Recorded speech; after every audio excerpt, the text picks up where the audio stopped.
Alright, in this video I'm going to be going over solving exponential equations, and this will be part one of a two-part video.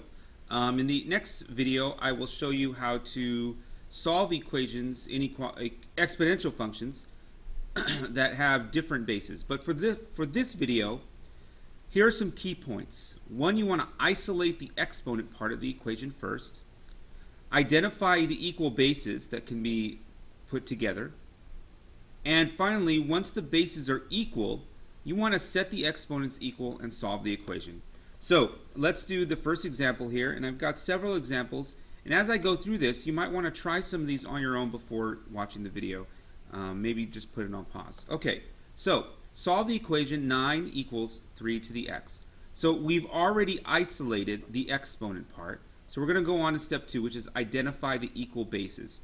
So notice here that 9 is a power of 3. We could change 9 into 3 squared. And then we have 3 to the x. So notice here we've created equal bases on both sides. Once both sides have equal bases, we can simply take the powers and set them equal to one another. So 2 equals x, and there's our answer for this one, x equals 2. Okay, so if you want to write it the other way, x equals 2. Alright, so let's take a look at the next example. Well, I've got two examples on this page, so we'll take a look at the first one here. Solve 20 equals 5 times 2 to the x. Now, again, the first thing we're going to want to do is isolate the exponent part. So this is what I mean right here by the exponent part. We want to get this by itself. So since it's multiplied by 5, and remember from the previous video, you can't multiply these two together. So we're going to divide both sides here by 5. So go ahead and we'll do that. So we'll divide by 5. Divide by 5. And we'll get 4 equals 2 to the x. Now we move on to step 2, which is identify equal bases. Notice here we've got 2 to the x. 4 is a power of 2. In fact, it's 2 squared. And we got 2 to the x. And now that the bases are the same, we can put the powers equal to one another, and we'll get x equals 2. Alright, let's take a look at another one. So in this case, we have 2 times 5 to the x plus 1 minus 2 equals 48. So again, we're going to isolate this part right here. So we're going to do that. First, we're going to add 2 to both sides. And so we're going to get 2 times 5 x plus 1 equals 50. Then we're going to divide both sides by 2 because, again, we want to isolate that right there. So we're going to divide both sides by 2. And we're going to get this part by itself. 5x plus 1 equals 25. Then now we want to get the bases to be the same. Well, 25 is 5 squared. So we're going to change this to 5 squared. And we have that equal to 5 to the x plus 1. Now that these are the same base, we're going to take the powers and set the powers equal to one another. So we're going to get x plus 1 equals 2. Subtract 1, and we've got x equals 1. And that is our answer. Okay, so let's take a look at two more. Again, you might want to pause them as we go through here to try them on your own. So we have one that's written a little bit differently, but it's basically the same idea. So let f of x be equal to 2 to the 2x plus 1. Determine the value of k such that f of k is equal to 1/8. We see these types of problems a lot in calculus and SAT problems and things like that. So what we're going to do is we're going to plug in k for x, and then we're going to set it equal to 1/8. So f of k is equal to 2 to the 2k plus 1. Again, all we did was substitute k for x, and we know that f of k is equal to 1/8. Now it's simply solving this exponential equation. Notice here that 8 actually 1/8 is a power of 2. Let's first take one step at a time. Let's take 1/8 and change that to 8 to the negative 1 power. Okay, 1/8 is 8 to the negative 1 power. And then let's change 8 to 2 to the 3rd power. So now I've got both of these in terms of the base of 2. I multiply these two together. So 2 to the negative 3rd is what 1/8 is.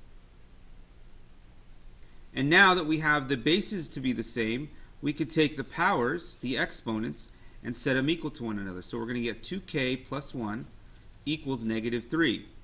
Subtract 1 from both sides, and we're going to get 2k equals negative 4, and then divide by 2, and we're going to get k equals negative 2. Okay, we've got one more example here. Determine the point of intersection of the functions f of x equals 2 to the x plus 1 and g of x equals 4 to the 5 minus x. Well, in this we have to look back and think about what do we know about points of intersection. Well, we know that in any graph the point of intersection or points of intersection are going to be where these functions are equal to one another. So where these y values are equal to one another, we're going to want to find the x. So the point of intersection happens where f of x is equal to g of x. Now, if you did this in Algebra 1 or an earlier class, you might have done like a system of equations where you had, write it over here, you had like y equals 2x plus 3, and you had y equals negative x minus 4, and it said solve the system of equations, and all you did was you did substitution. So you did this and you put it over here, and you got 2x plus 3 equals negative x minus 4, and you solve for x and so forth. Well, you're basically doing the same thing. You're finding the point of intersection for these two lines. So now we're extending that idea to different functions. So in order to find the point of intersection, we're going to take f of x and set it equal to g of x. So that's simply taking 2 to the x plus 1 and making it equal to 4 to the 5 minus x. Now, using the ideas that we did on these parts, isolate the exponent part, we did that. Identify equal bases. Well, 4 is not in an equal basis 2, but it can be. We can change that to 2 squared. And we have 5 minus x. And over here we have 2 to the x plus 1. Now, let's multiply these. We want to do that one more step. So 10 minus 2x, because we're gonna multiply 2 times 5 minus x, so we'll have to use distributive property. 2 to the x plus 1. Now that the bases are the same, we can take the powers, the exponents, and set them equal to one another. So I'm going to do that over here. X plus 1 equals 10 minus 2x. Now we're going to solve for x. So I'm going to add 3x to both sides, or 2x to both sides. Okay, so add 2x, add 2x. And I'm going to get 3x plus 1 equals 10. Subtract 1. 3x equals 9. Divide by x. Divide by 3. X equals 3. So we're looking for the point of intersection. So this simply tells us the x value. We're going to want to take this x value, plug it into either one of these equations. Either one should give you the same. So we're going to go 2 to the 3 plus 1, which is 2 to the 4th, which we know that to be 16. Now if we put it in here, we should get the same thing. 4 to the 5 minus 3 is equal to 4 squared, which we know is 16. So what that tells us is the y value of this point of intersection is 16. So what is my final answer going to be? Well, my final answer is going to be the x value and the y value.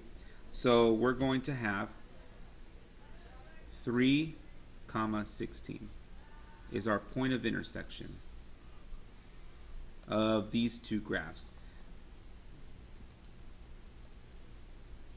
Now we can see that. I'm going to go ahead and bring up my calculator here.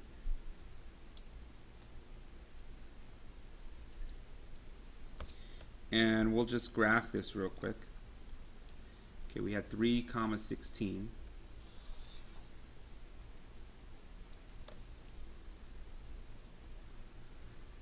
So let's take a look at the graphs here. We've got 2 to the x plus 1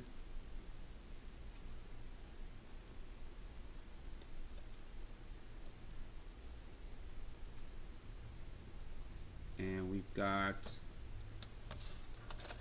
4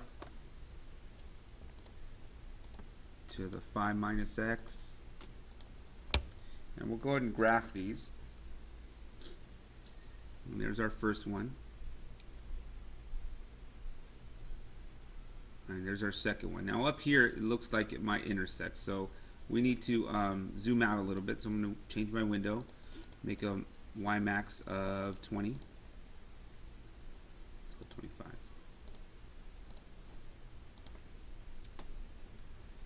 We'll look at this graph. Okay, this is 2 to the x plus 1, and this is 4 to the 5 minus x. Let's find that intersection there. So I'm going to go second trace to calc and find intersect. So there's 5. And my first curve is 2 to the x plus 1. Yes, it is. So I'll enter. My second curve is 4 to the 5 minus x. Yes, it is. So I'll enter. And my guess, well, I already know that from my work here, I got 3. So I'm going to guess 3. And there it is. The intersection is 3, 16, which is what we got when we did it algebraically. So there you go. Those are 5 examples of how we solve exponential equations.